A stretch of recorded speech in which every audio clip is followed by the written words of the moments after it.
Hello everyone. I heartily wish everybody a happy Independence Day. I Rotaractor Garima Joshi, along with Rotaractor Unnati Oja and the ED Director, Dr. Rotaractor Shurya Giri in, of RAC DYPSBB, are here to present before you the first episode of Know Your Market. For this episode, we are being joined by another successful entrepreneur, the CEO and founder of TechShiksha Labs, WitBlox, Mr. Amit Modi. Welcome, sir. Hi, thank you for inviting me for this session.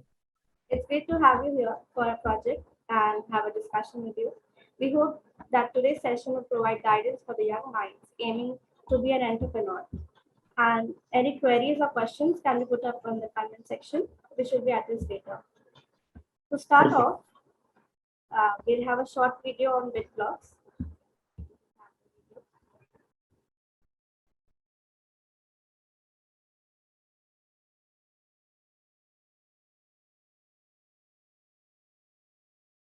Of building something with electronics, it becomes too complex with lot of wires, circuits, soldering. So we created WitBlox.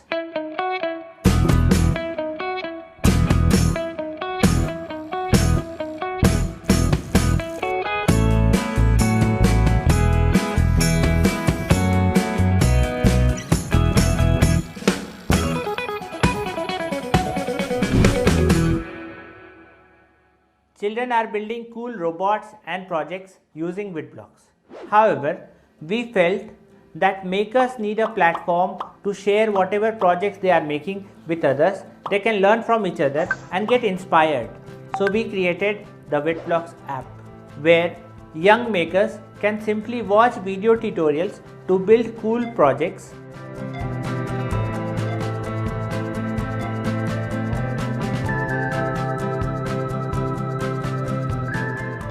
They can order components to build those projects.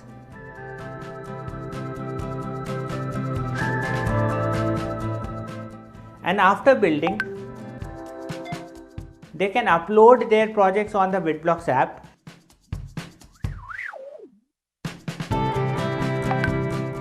And they can get rewarded with Bitcoins.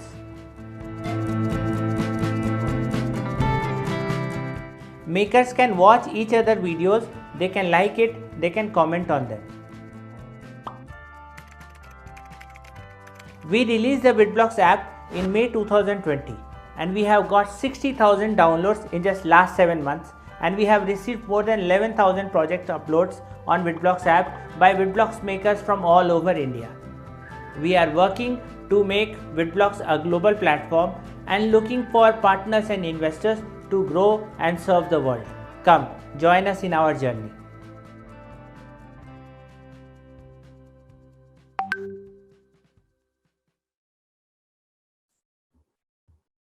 So, after watching this video of your amazing product, which is helping many young minds into the field of robotics, could you tell us what was the thing that sparked the idea of your product, WitBlox, to you and your team? The story is something like I was very much passionate about education. When I did my post graduation from IIT Bombay, so that time also I used to work with school children, used to organize clubs, weekend clubs. We used to call it TechShiksha.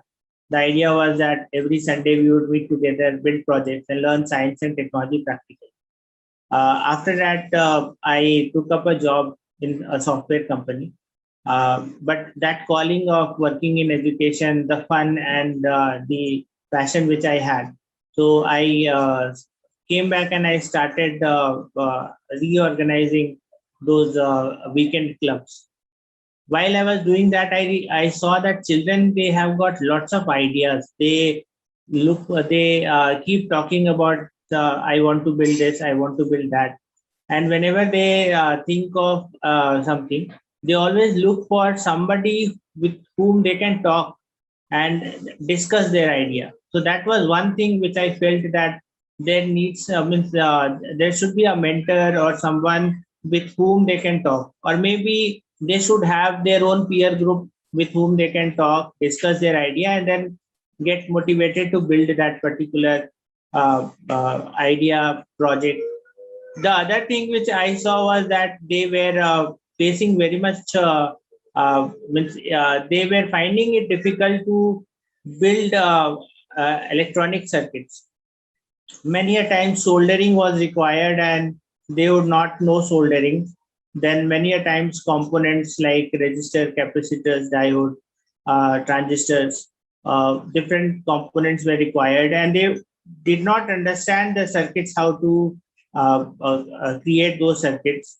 And because of all those reasons, they would give up on the idea.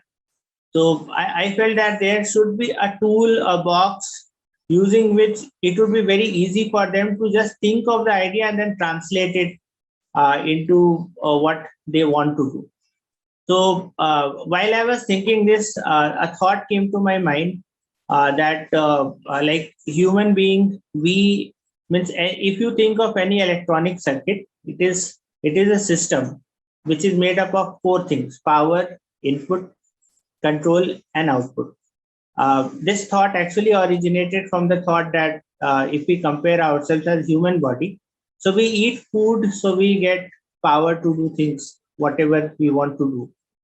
Then we have our sense organs like eyes, nose, ears, tongue. So with that, we take information from outside. And then we have a brain which decides that there are so much of information that we are collecting. So what to do with that? And then we have got output like we have got muscles and bones, using which we can talk, we can run, we can dance, we can jump.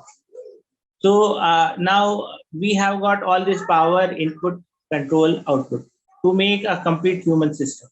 So similarly, I thought that if I create similar modular electronics like a power block to give power, then sensor blocks like heat sensor, pressure sensor, moisture sensor, these kind of which can take information from outside. Then control blocks like logic gates, which we had studied, like AND gate, OR gate, NOT gate. And then output blocks like light output, sound output, motion output, motors. So then it like now the thing is that anybody can just think of a logic and they can join the blocks and they can create that circuit. They don't need to solder or they don't need to think about how to create that complex circuit or where do they get the components, all those things. So I wanted to simplify the journey of child so that they get motivated to start in the field of robotics. Mostly the ideas which they think of initially, they are all mechanical ideas and they don't need very good electronic skill to execute that idea. So WitBlox becomes a very good starting point for them to start their journey and also get interested in electronics, that how does it work. So this is how we thought, and then gradually we created a team also which further developed the product from rough, which I had conceptualized, to more means a better form which would be more acceptable by everyone. And we created a core team, and now it's a good product which is selling good.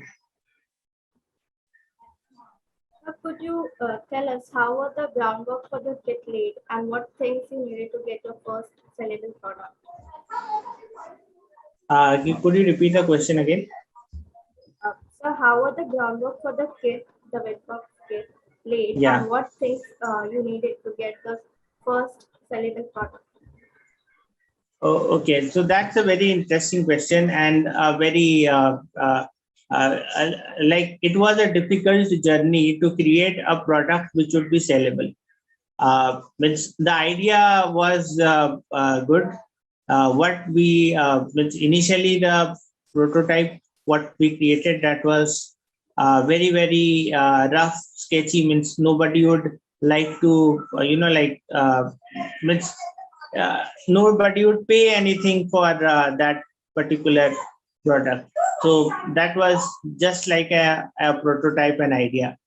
There is a principle called Pareto principle, which says that Whenever you are doing something, 80% of the job gets done very fast, and then the last 20% is the most difficult, or it takes maximum time.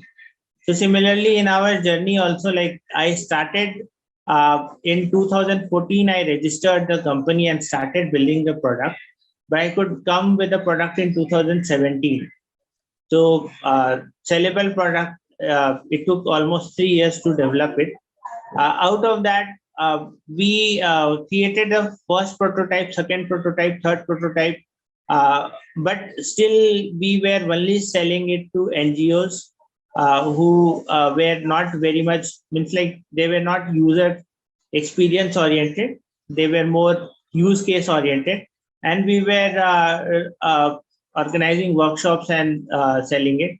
But for selling it in the consumer space, we had to redesign it, iterate it. Means it's an evolution which took place.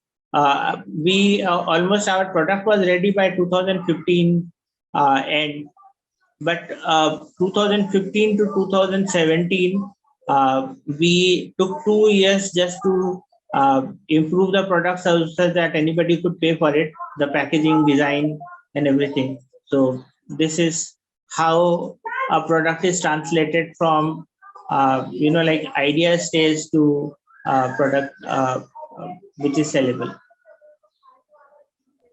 Was like, how did you market your first successful product? As I told you that we created the product, means a prototype version of it. You can say second or third prototype version of it by 2015 itself. But it was not market ready. It was not something which anybody would pay and buy. So what we were doing was that we were conducting workshops where we were using our product and giving children experience of it, and we were constantly taking feedback of what is their experience and how they are feeling about it, what improvement we need to do. So that gave us some awareness, and by 2016 2017 we understood that what needs to be done. Means we had to create lots of content, videos around the product. So we started making videos of what new projects children can build, and then we placed our product in e-commerce platforms, and from there it started picking up.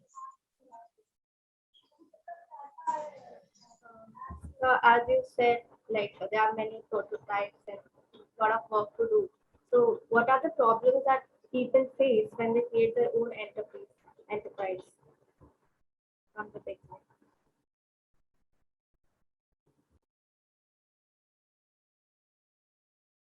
Are you there?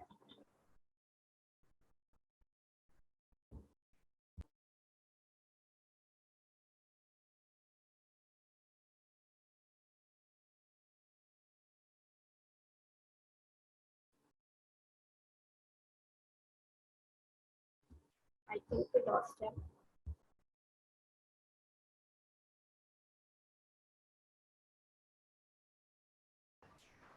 No problem, we'll wait until he connects.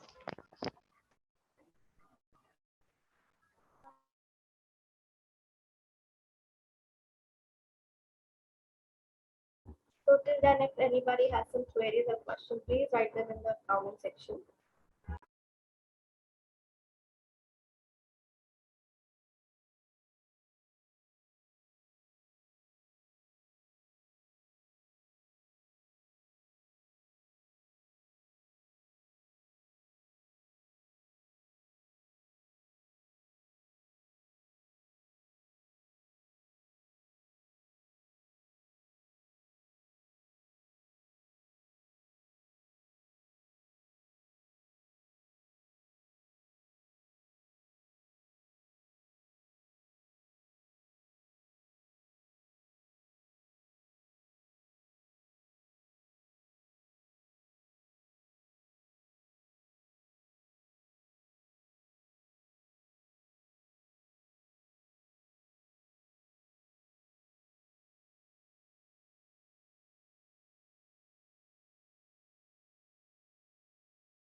Hello.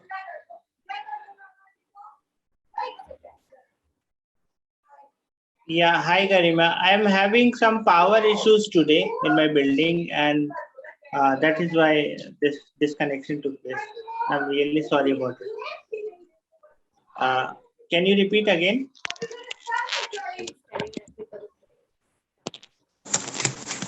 Yeah. As shall we continue? Yeah. As you said about the prototypes and a lot of things to be done before the product, final product is released. So, what are the problems that people face when they create their own enterprise? Generally, whenever people they create their own enterprise, they also go through the same journey.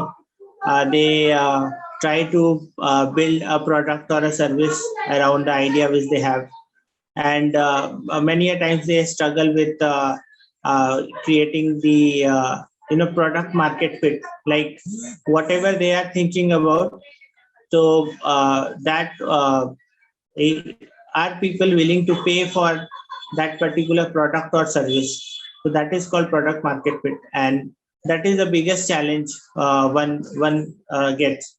Once they start getting the product market fit, that means that people are willing to pay for the product or the service, and that takes up lot of time. And many startups, they they lose hope during that journey itself. So that is the main. Your question was that what are the problems they face, right? So this is the main problem, that they give up on the idea if they don't get that product market fit. Apart from that, there are many other challenges which they face. That the social problems are also there. That when they think of doing something and it's not getting it, means it's not giving out any output or results, so people they lose hope, and the people surrounding them, their family friends, they also start losing hope, and they start creating a peer pressure on them that try out something else. So and the other thing is also that it's not just one shot job. Means one needs to keep doing what they are doing, and they need to keep improving at each and every step. So if they are doing the same thing again and again and again, the output is same, and again they are not taking the learning. So they do not take the incremental step. So that is one of the problems that they face. So, as you have mentioned, so what are your 5 must-haves when one decides to take upon a project or a product? Yeah. So for me, the 5 must-haves are that one is that if you are taking up some task or a project or anything, so the first thing we need to think of is that what is the purpose? Why are we taking it? So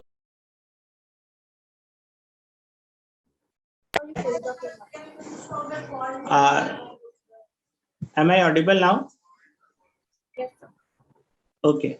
So the first thing which I think is that purpose should be very, very clear. That why, if suppose I want to take up some project or any work, then why would I take it?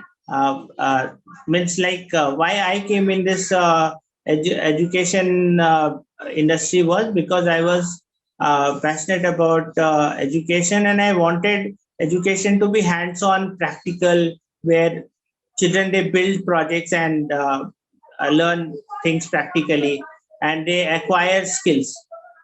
So that moved me in this field. So similarly, a purpose should be there. And then if one should always think of, like whenever I think of anything, doing anything, then I always see the alignment. that what I have been doing and the new task which is there, is it aligned with what I want to do? Means my bigger goal or my bigger purpose which is there. Then the third thing is that one should be able to understand the field. Means they should have the pulse of that. Like they should understand it, do research, understand the trends. So before getting into something, we should do our background research. So that is three things that I can think of. Fourth is that we need to work with, means since it's a new field where we are going in, so we need to have some skills, we need to acquire some skills, and we need to acquire some team to do that. So that is fourth. And fifth is one very important learning which I have understood is that continuous iteration should be there. Like we should try out something, then understand and analyze that what happened, and then again tweak something, and then again do it, and then again see the output, then again understand why what happened, why it happened, then again tweak some thing out of it and understand, and again. So iteration should always be there. So five things I would say is that one is purpose, one is alignment should be there, then pulse, we need to understand the pulse, and we need to have skills and team so that we can go and execute whatever we are thinking. And fifth is that we should iterate and learn from each and every step.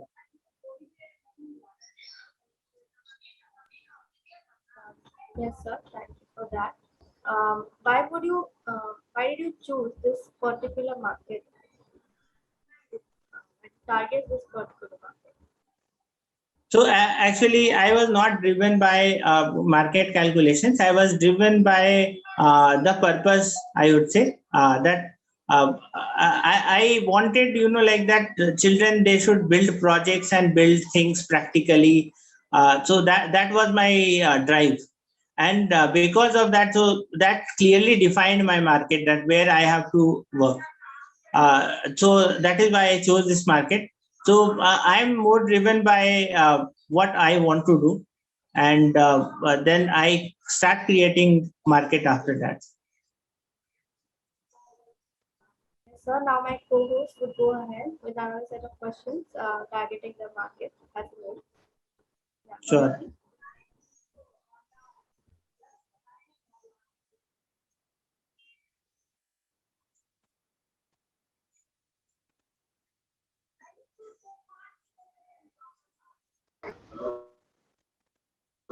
Yeah, thank you so much, Garima. Garima, am I audible?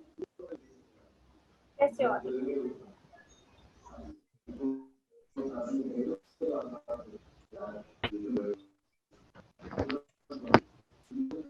Hello? Yes, so nothing. You're audible. Okay. Okay, hello, sir. Very good evening to you. From RCDYPSBB. Here I am, Rotaract Nityocha. So, for Hi. my set of questions for you is, hello, sir. So, first question I would want to raise is, I would want to really know about a personal experience. Like, as you mentioned earlier, that, you're work driven with the purpose of what, as you mentioned about the five must haves, where you mentioned alignment and, how a person has to catch the pulse of the market. So I want to know, could you please share a personal experience about your journey going from biomedical engineering to making products that are oriented towards electrical and mechanical engineering, and what is your, what is that makes you such so work driven about, that people that children should learn everything practically. Yeah, that's a very good question, Unnati. Actually, sharing my experience from how I shifted from, although I studied biomedical engineering, uh, biomedical engineering, if you look at, it's a very interesting and wonderful branch. Why? Because we get to learn a lot of things. We get exposed to a lot of fields, For example, I also studied chemistry, I also studied biology, I also studied electronics, also studied mechanical, because it's a field where you have to design instruments for scientists, for hospitals, for medicine, for a lot of things. So we that was integrated branch, we used to, means my professors used to call it. So that gives us a lot of experience and exposure to different technologies, and that is a very good advantage, because for other branches as well, the world is full of problems, and to solve a problem we cannot go with one approach, that okay, I will solve this with microbiology, or I'll solve this with just biochemistry. uh, there would be mechanical solutions, there would be knowledge which would be mechanical, means skills which would be required from mechanical field, also from chemical field also. So that is what biomedical engineering is all about.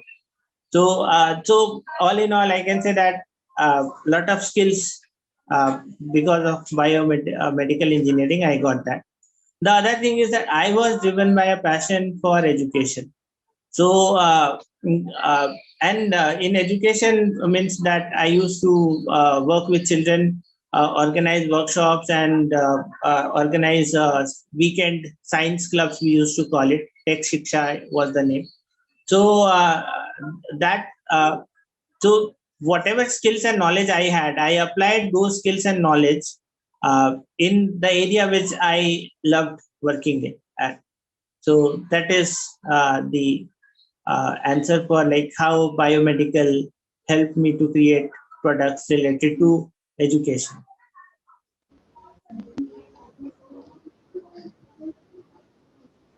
Okay, thank you so much, sir. I'm completely pleased with the answer. Okay, the next question that I would Thanks. like to raise is, what makes you so confident about your research? Okay, sir, the product and the idea, the whole execution that will rule out other contenders in the market. Yeah, that's actually I don't say that I know it all, and I will never say that I'm very confident about everything. See, the what in business, what we learn is that we need to keep evolving. Markets are changing, the trend will change.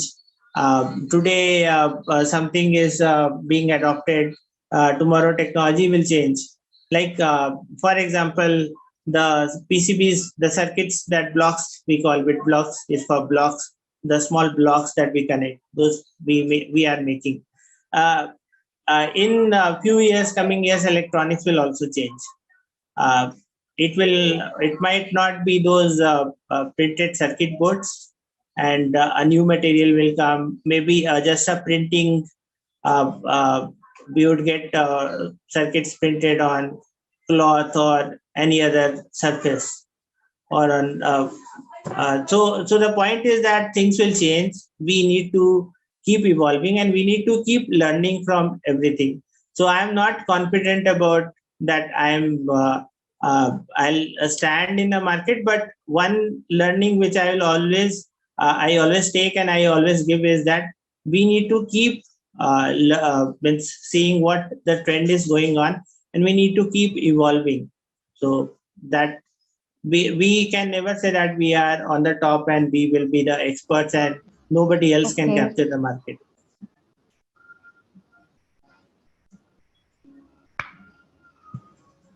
Perfect, sir. Nice. I think the whole idea that the WitBlox is going ahead with, that is evolution and, always keeping updating, would definitely make it the next best thing in the market. Wishing you all the Yeah, very best for it. My one next more question. point I would Hmm. yeah, Unnati, one more Yes, sir. point I would like to add on it. See, being driven by purpose is the biggest tool. Like when you know that you are not for a product, or you are not for a particular service, you are for creating an impact in the lives of children, so that today when they are in school and they grow up, and when they join the real world, their world will be totally different. You have seen how AI is growing. Maybe we'll have, by that time, we'll have cars which will have, we won't need drivers for that. We would have robots to cook in our kitchen. So the world will be different. Now, these children will grow up and they'll start working in that particular world. And we are educators. I don't call myself as a product manufacturer or something. I don't relate myself with a product. Product is just a tool which I have conceptualized so that I can fulfill my purpose of helping children learn STEM, science, technology, engineering, mathematics. So I will keep evolving, keeping children at the center stage at what needs to be done. My bigger purpose, I'll always have a look at it, and that will keep guiding me. Perfect, sir. I think this is what everybody in the education field should focus upon, and that is to create something that makes the life of a child more productive, and something that is definitely going to be helpful for them in the next 5 years. As you mentioned that you always aim for the bigger goals, and you are always far fetched about the idea of whatever concept you are going to go ahead with. My next question is, what is your favorite part about your professional life?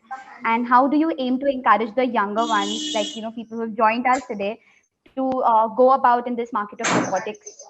Being an aspirant of data science myself, Garima and I are also very keen about to know what is your favorite part about your profession. A favorite part, I actually enjoy, like when you do a startup and you don't get a reward financially. Which financially you will struggle, and but you will enjoy. Means what I enjoy is that the small changes which I do in product or in the services, and I see the impact. That is very thrilling to me.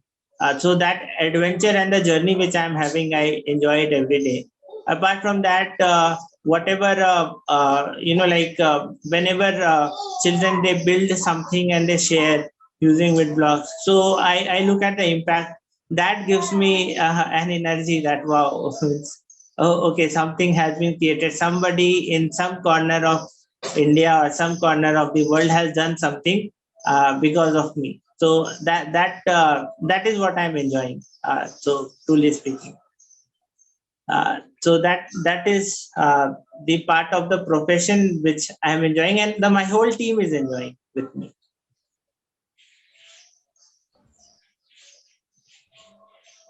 I forgot your second question. Your second question was something. Perfect, sir. Okay, I will. Yes, I wanted to know that how would you aim to encourage the younger ones to be a part of this market? Yeah. So see, yeah, means we are already working with young children, and they have got aspirations. They want means I keep talking to. I talk to a lot of youngsters, to children especially, and what I see is that they are very much inspired by Elon Musk and the space, whatever is going on in space. Then many are worried about climate change. So there are a lot of problems which are there. Corona is one which has taken place. So uh, our youngsters are having a lot of problems. They are looking at those problems, and they are looking for that, how they can acquire skills so that they can solve these future problems. And many of the problems solution go through, like robotics is a very interesting field. Why it is interesting? Because when you make a solution, you make some machine, uh, you design that. When you are designing that, you think as an artist, then you think as an engineer, then you think as a mathematician when you calculate the dimensions, design, and everything, the route, the track, you apply algorithms. So robotics is very, and then you also do programming, you control a lot of variables. So robotics is a very interesting field, and it integrates all kinds of knowledge. So children, and I see a lot of children are excited towards the field, and lots of adults are also excited. And there is, like in coming years, my way of thinking is a bit like how we go to shops, and whenever we have to buy a candy, we ask the shopkeeper ki, I'm giving you, take this 5 rupees and give me this candy. So you'll see that robotic arms are there in all the shops, and they will open the boxes, and then they will give the candies. And maybe in coming few years, and then in kitchen there will be robotic arms which will be cooking chapatis for us. So it's very attractive. The future is very attractive, and the field is also very attractive. No, sir, obviously no pun intended. This is absolutely something that I'm looking forward for. Robotic arms to come out of shops and giving across candies. All right. So, what is the what is according to you? What is the scope of expansion and growth for companies targeting this market? There are a lot of opportunities. One is that if you look at the edtech sector, just then we are seeing a lot of transition here. Wherever there is means a lot of disruptions are taking place in the this corona era. Also, we have seen that schools are closed, so online classes have started, online education has started, and a lot of new experiences have come which were not there earlier. I saw one online exhibition which was conducted, where virtually everything was conducted. So what I see is that if I talk about the user experience, there is a lot of work which can be done in user experience side. It can be virtual classes or virtual interaction, or it can be a lot of things. Means the way we interact with our mobile phone or with desktops. So there a lot of scope is there. Apart from that, internet has means with Geo's expansion, everybody is on internet, and then 5G network is coming, which is super fast. So with that, lot of changes will come. It's the way we are looking at UI UX right now. A lot of things will change. So I see a lot of opportunities there. Then apart from that, infrastructure wise, like for any civilization to prosper, communication is the key.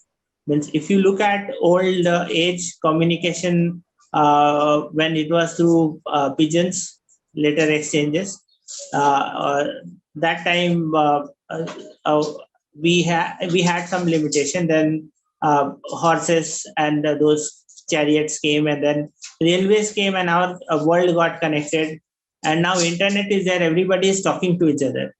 Now e-commerce has come, where we are buying products. Like we can pay just in a second. We can make payments. Means we can transfer money from one place to the other person just quickly. And then now this shipping has also been become very fast. Like now logistics, we can ship our products very fast from one place to the other place. So economic activity has exploded. So I see that this there are a lot of opportunities which have come because of all these gaps which has been filled right now. So actually for solutions, there are a lot of possibilities which can be there. Just the thing is that again the purpose is important. That if you think of a problem, and then you say that, okay, this is my purpose, I am going to solve this problem, or I want to work on this problem, then you will start connecting the dots and integrating all these possibilities, like payment gateway, or logistics, or 5G, or all these dots will be connected, and you will come up with a very good solution. Absolutely, sir. So, somewhere I read that the more you spend time with your problem, the more you're closer to the solution. Okay, sir.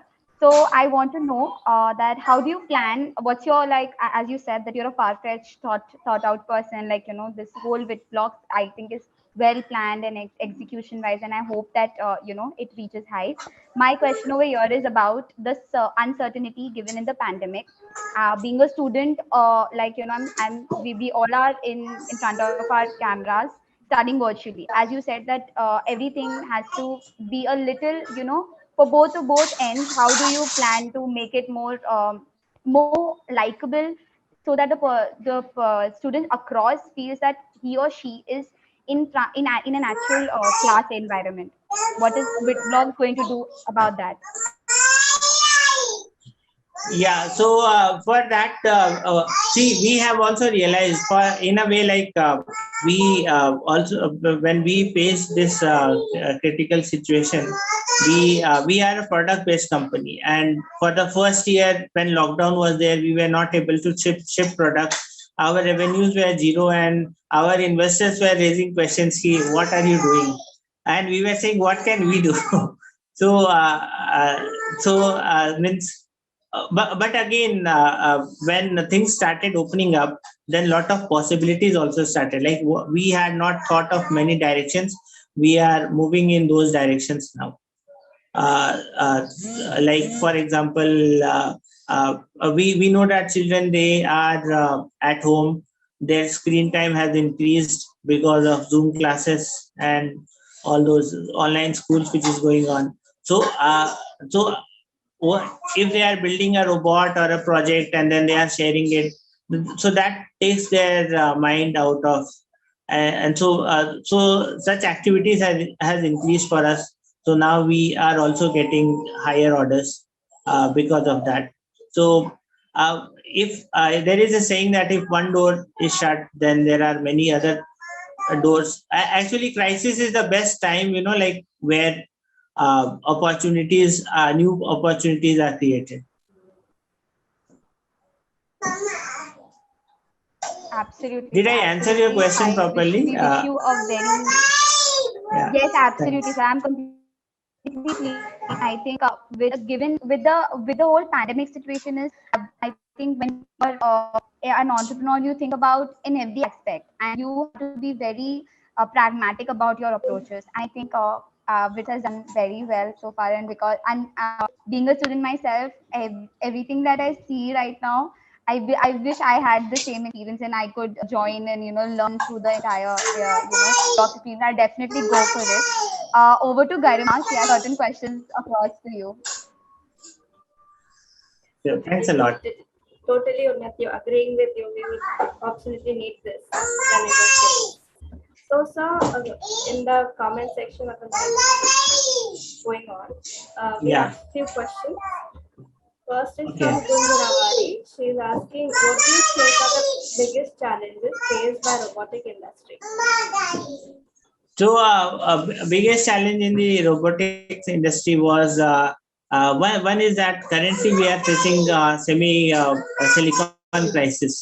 If you are aware of it, or you might have seen that lot of electronics equipments, their prices are increasing because silicon is not available right now. When I say silicon, I mean chips, the components which are there, which are the raw materials for building circuits or anything.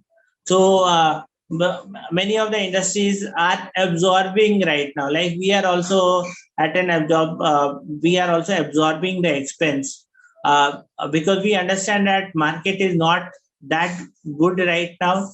People, they don't have good amount or money to spend, so we cannot increase the prices because the raw material prices is increasing, but we have to hang on. So this is one of the major challenge which I think everybody in electronics industry is facing. And but again, because of this, there are some good news also which is taking place. Like uh, we are not the only ones who are facing this problem. Like for example, the controllers which were priced at some X, so now they are around 1.5 to 2X. Many of the components have increased 10X, means 10 times price has increased.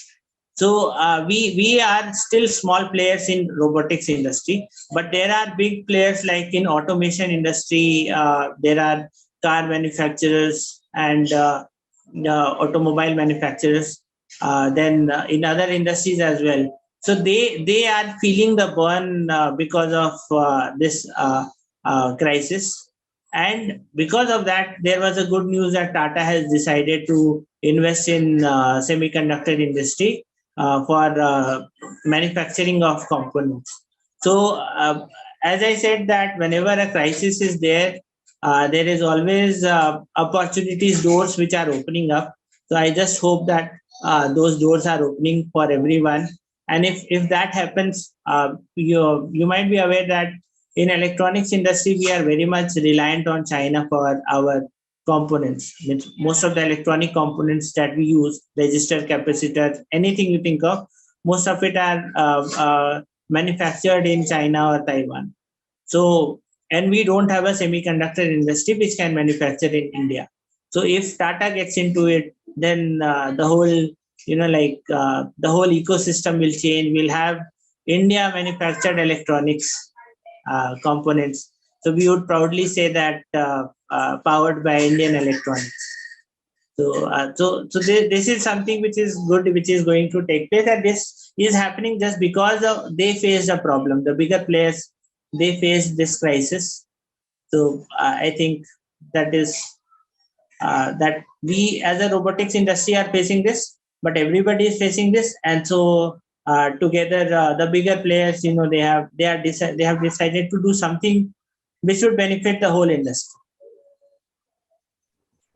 Thank you, sir. Another question from Suresh Maurya. He says, Yeah. hello, sir. I've seen WitBlox ad on many apps like workout apps, editing apps. Even I've seen it on Instagram a lot of times. So, what are your strategies to grow this business? What are my strategies to Grow this WitBlox business?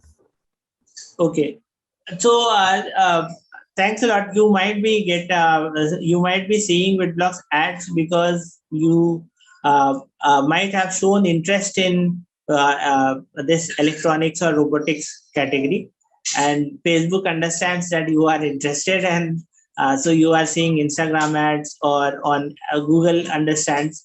So this is one way of what we are trying to do. Like, we are trying to create an awareness about our product.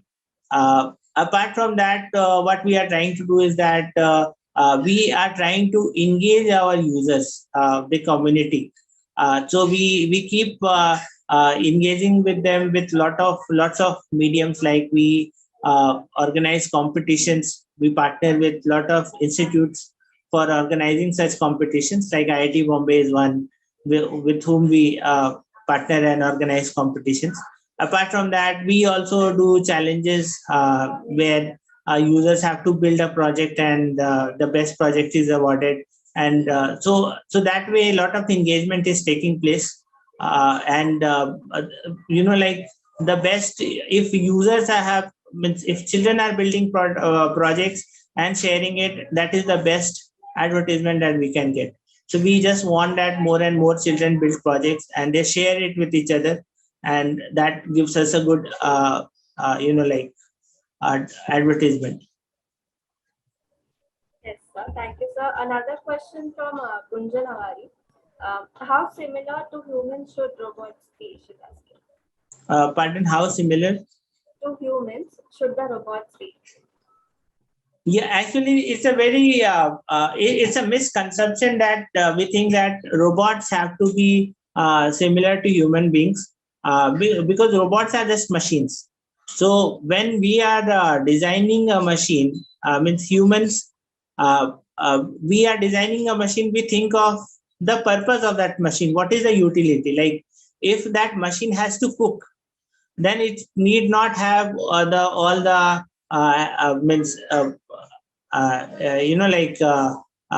all our design. Like, it should have a head, it should have legs. So it totally depends on the purpose of that particular machine, that what is it going to do. If that machine has to clean, So we are seeing those robots which are circular in nature and they move around the house and they clean the house. So it totally depends on how we define the purpose, like what will that machine do, and then we design that what is the best design that would solve that problem in a best effective manner. That can be whatever shape or size or whatever structure we can give, whatever mechanism we can give. But then there is another thought as well, that if we want a machine to fit into our space, like think about it as we have our home where we open the door, then we get in, then we have our gas, we switch the knob and then switch on the lighter, and then we cook food. So if you look at all the design of everything what we have, these are designed as per the human. Means the doorknob is adjusted at a height such that our hand can reach it and we can open it. We can move the doorknob and open the door. So if we are designing a machine to fit into our world, then it should be like human, so that they can live in our world and they can do what we are doing. Uh, so there are both the answers are there. So when you are designing a robot, don't think about human. Think about what is the problem that you are trying to solve, and based on that, design should be there. But overall, when we think about a robot which will live with us, then which will climb stairs with us, which will run like us, which will open the door for us. So then we think of a design like a humanoid robot. There's another question.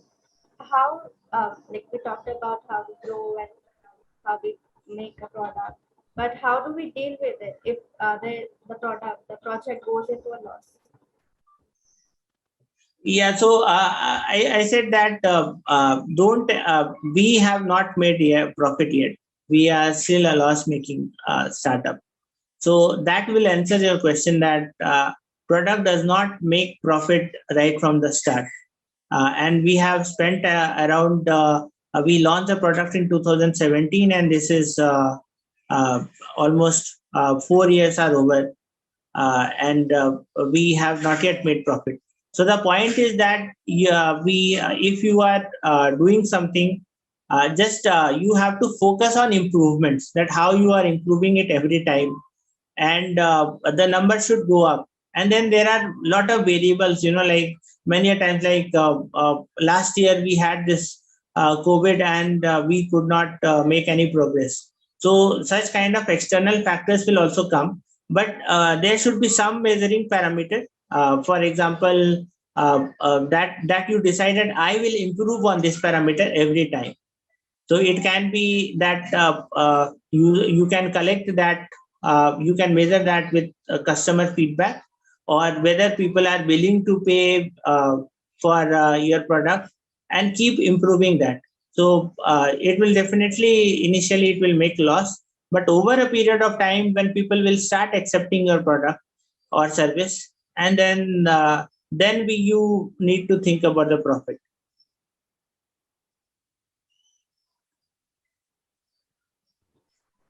Yes, sir. Another question from Gunjan Avari. If you could apply the powers of robotics to any product, service, or industry, what would you choose and why? If I would apply the power of robotics to any industry. Yes, or to any other product, service. So, what would you choose and why? So I am very, I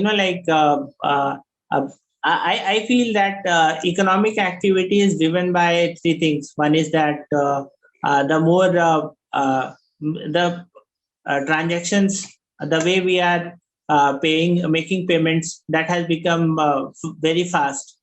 But still, the goods which are delivered, that is not fast enough.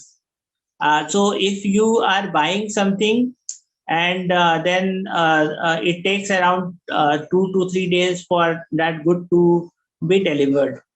So the economic activity is still limited, and the rate limiting step which is there, that is the delivery. So I think that there are a lot of ways where we can speed up that delivery.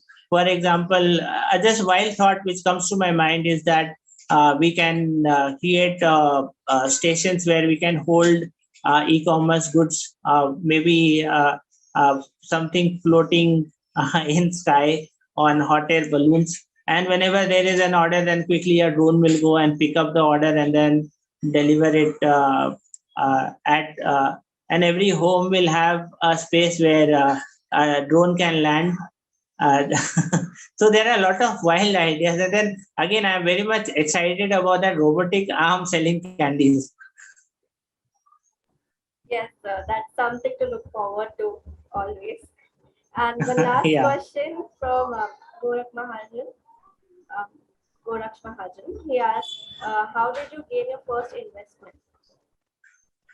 Yeah, so that's a very good question. I think every those who are planning to do a startup, they should focus on this. So the first for an investor to come on board, it always is a difficult task. Like I started building my product in 2014, and I started selling in 2017, and I got my first investment in 2018. So the whole time when starting from 2014 to 2018, we struggled and we supported ourselves with somehow we just sustained. And I had been applying for investment, meeting people, meeting investors, pitching them. But like until and unless they see some proof and they are sure that people will pay for your product. So investors generally, they don't want to get into a business where the product is not ready. So that is one thing which you have to struggle initially and get your proof of concept ready. That is one thing. And then what a good thing happened for us was that once proof of concept is ready and you have established product market fit, like how people are spending and buying your product. So investors, they get confidence that okay, yeah, this is fine now. I can be an early investor and I can invest. And the third thing which is very attractive to investors is that how big is the market. For our case, we had to explain them that see, children, they are we are targeting children from this age group to this age group, and this is an ever growing market. Every year children will keep coming. So it's and it's not, they also look for it should not be a one time product. Means if a user buys your product one time in their lifetime and then for the second time they do not do any purchase, so investors are not very much encouraged with that. So I think these are the four things which you need to focus. First, establish proof of concept, get product market fit. Then third is that show the size of the market, that there is a huge market. And fourth is that so that repeatability, means repeat customers will be there. If these four things are there, then it looks attractive to investors as well, and they are willing to invest. Thank you, sir. This answer was very nice. And I think that's it for the questions from our viewers. Over to you, Nati. Okay, thank you so much, Karima. Thank you so much, Amit sir, for coming ahead and answering our answering all our questions. I Thanks think a lot. I think we have gained a lot from this entire session. The best part is that you have to be very persistent and your purpose and the pulse of the market, and the fact that robotics is the next gen thing, and we need to be in the uptrending ways of acquiring and learning by both the forces. And I think even in the time of pandemic, I think this is a very productive and practical way for students to learn what is actual, actual building making. How do you actually, practically acquire and learn? And when at the, at the convenience of your home, you can build and acquire and learn. I think there is nothing best than WitBlox in the market currently, and I would definitely give it a go, and I would encourage you all to do the same who's joined us in this very powerful session. And I hope all the questions were covered. And I would really like to raise a big vote of thanks to Shaurya, our secretary Kartik Prabhakar, and our social media director Trishang, for holding this entire session over YouTube, and so that everything went so smoothly. Again, I would like to give a big thanks and wishing all the very best from RCDYP to WitBlox from our end. This is signing off. Unnati Osha. Thanks a lot. Thank you, sir. Thank you.